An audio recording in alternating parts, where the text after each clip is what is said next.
todos ustedes? Bienvenidos de vuelta a Perfiles a través de Educanal Ciencia y Salud. Estamos conociendo los perfiles de las personas que van a estar ocupando cargos electivos en los próximos 5 años aquí en nuestro país. Y para ello es necesario conocer a profundidad las características, las impresiones que uno pueda tener, las experiencias de esas personas, como, por ejemplo, para depositar nuestro voto de confianza este próximo 30 de abril. Y en esta ocasión tenemos la presencia del candidato a senador Pedro Ferreira, ingeniero Pedro Ferreira, senador. Básicamente yo le conozco a usted, ingeniero, como un Robin Hood, que sale a defender los derechos del paraguayo, por ejemplo, ¿verdad? Bueno, que muy pocas veces uno puede tener ese mote de revoltoso en el sentido de defender los derechos de nuestro país, por ejemplo. Es muy fácil caer también en la tentación de otros países más grandes, ¿verdad? En este caso, Pedro Ferreira es sinónimo de una persona que no se vende. Inclusive en su eslogan dice, Pedro no se vende. Así es, así es. Ingeniero, es un placer tener acá y me gustaría conocerle su perfil, cómo usted se considera como persona. Bueno, antes que nada, muchas gracias por la invitación. Antes que nada, no soy Robin Hood, porque Robin Hood pues, robaba uno para el otro. En mi vida robé, que sigue como defensor, por ejemplo. Una parte. Podríamos decir que es defensor de los humildes. Eso sí, esa parte. Las personas más. Así es. El otro no contempla. Dale. Bueno, muchas gracias por invitar al programa y bueno. Me decidí a lanzarme a la arena política, que para mí es algo extraño. Nunca fui candidato, siendo yo colorado, tengo más de 40 años de afiliación colorada, 44 creo que. Nunca participé en ninguna como candidato del Partido Colorado, pero siempre apoyé a mi partido en su momento, apoyando de la forma que creo que tiene que apoyar un ciudadano y con honestidad. Con honestidad. Esa palabra honestidad me interesa, ingeniero. ¿Viene de su familia? Porque hay que tener una convicción muy firme para llevar esa transparencia, la honestidad en la vida profesional, dentro de su seno familiar, los amigos. Le van a conocer, sí, yo le conozco al ingeniero Pedro Ferreira, él es un hombre firme y así. Así es. Mira, la honestidad llevo en el caracú, como dijiste, de la familia, para comenzar. Mi abuelo Juan, con quien yo vivía, mi papá, mi otro abuelo, mi abuelo Alberto, fueron siempre personas muy honestas. Y nos metieron dentro de la cabeza, también mi mamá, mis abuelas, que sí o sí uno tenía que ser honesto a rajatabla. En mi casa solía llegar un gran líder político del Partido Colorado, presidente del Partido Colorado, Eulogio Estigarribia. Él es mi tío abuelo. Y él falleció siendo presidente del Congreso Nacional. Sencillo. No, una persona de grandes propiedades, Yo puedo explicar el origen de cada guaraní que yo tengo y también que tiene mi hijo, que tuvo mi papá, mi abuelo. Muy poca gente puede entrar en tantos detalles. Y eso se consolidó mucho durante mi juventud en la Acción Católica Juvenil. Yo fui en el Perpetuo Socorro, un gran activista del Perpetuo Socorro. Me iba todos los domingos a cantar en el coro en Canal 9. Participamos de muchas reuniones juveniles de todo tipo y se robusteció muchísimo en esa experiencia, en un contacto directo con Dios y con la gente que más necesita. A mí me tocó en esa época ir en Navidad, Año Nuevo, a Tacumbú a acompañar el coro con el padre Verón. Me tocó muchas veces ir a los bañados, me tocó estar en lugares donde la gente realmente necesitaba mucho. Y también en la Legión de María, donde milité mucho menos, pero la Acción Católica por un periodo de 10 años aproximadamente realmente fue así, algo que consolidó y aumentó todo lo que me enseñaron en mi casa. Y después un depurador natural. Fuerte arraigo religioso. Sí, a lo mejor hizo que yo tuviera tanta fortaleza en los momentos difíciles el hecho de mi convicción, no sé si religiosa es la palabra, pero mi fe y mi confianza en que uno tiene que vencer en los actos, no en la palabra. Y que uno realmente se lo debe todo a sus semejantes, que uno cuando llega al poder es un servidor. Y que no es que uno tiene poder, sino que el poder que a uno se le da, uno pone al servicio de Dios, al servicio de sus semejantes. Eso con toda seguridad, y lo apliqué todas las veces que tuve alguito de poder. Y eso lo acompañó en todo el transcurso de su vida profesional. Así es. No soy buen católico, no, aclaro, ¿verdad? No soy de los que me voy todos los domingos a misa, soy divorciado, que sí que tampoco, pero en lo que es la fe, en lo que es la práctica de los conceptos cristianos, del amor al prójimo y el ser honesto, toda mi vida.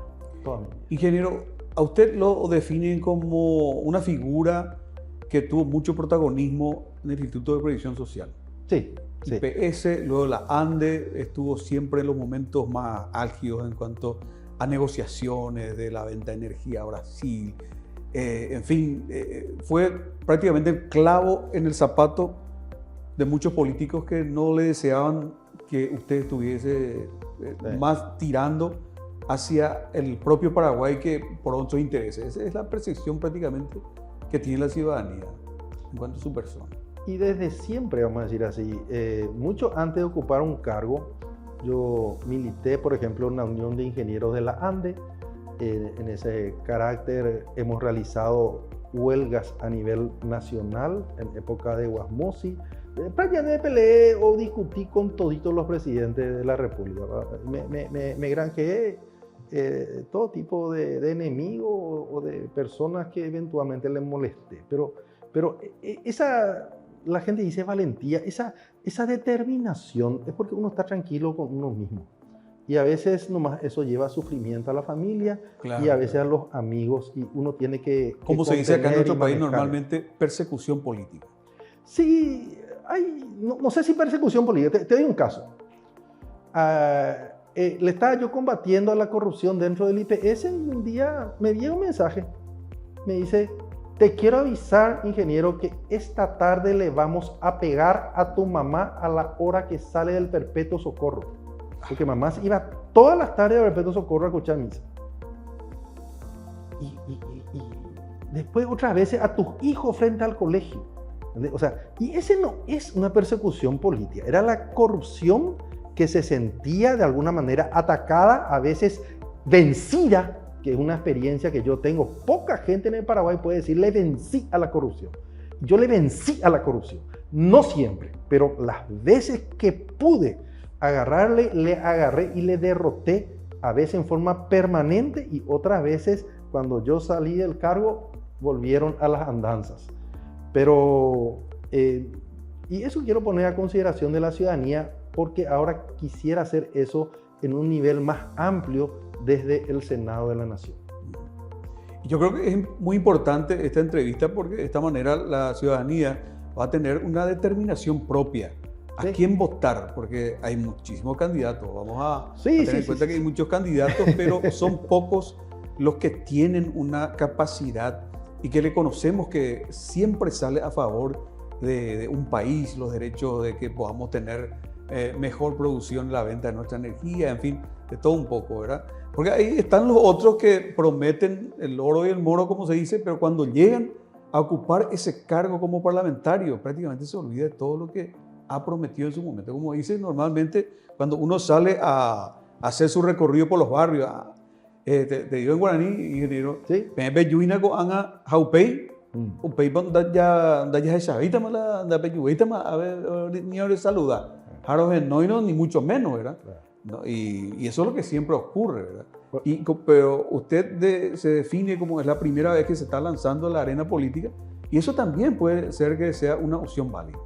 Pero mira, las veces que a mí me han llamado inclusive de madrugada, los medios de prensa, las radios, me acuerdo, Ñandutí, por ejemplo, me llamaba a veces a las 2 de la mañana cuando yo era presidente del IPS, yo atendía el teléfono.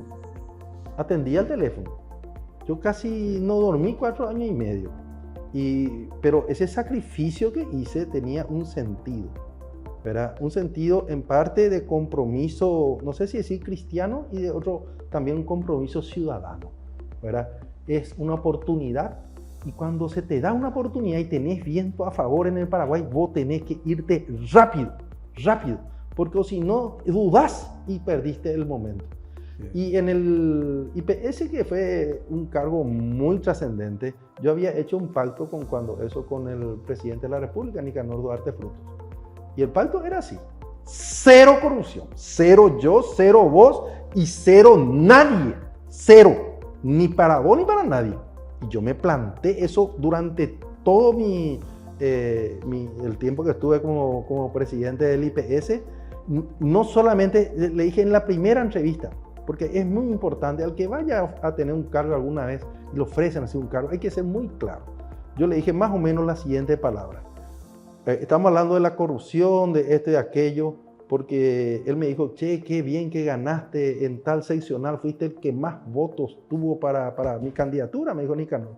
Yo le dije, sí, pero yo te quiero decir una cosa, presidente, le dije yo, no puse un peso, le dije yo, pero fui en cada lugar a caminar 3 veces. Y les prometí esto y aquello, le expliqué. Y después le dije, y el tema de plata, le dije, mira, quiero que sepas, porque yo cuando eso era gerente financiero de la ANDE, que ni un peso nunca le pedí a ni un solo contratista, nunca en mi vida. Y ese tipo de cosas nunca hice.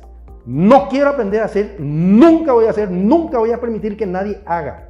Eso fue mi término con un presidente de la República todopoderoso, porque a mí me habló él en octubre y él acaba de entrar en agosto, el momento que un presidente tiene más poder. Y gracias a ese diálogo inicial, él, si bien es cierto, tuvimos muchas discrepancias también, pero él respetó ese diálogo inicial y esa franqueza que hubo de parte mía. Y yo mantuve eso durante todo el tiempo que él me permitió mejorar el Instituto de Previsión Social.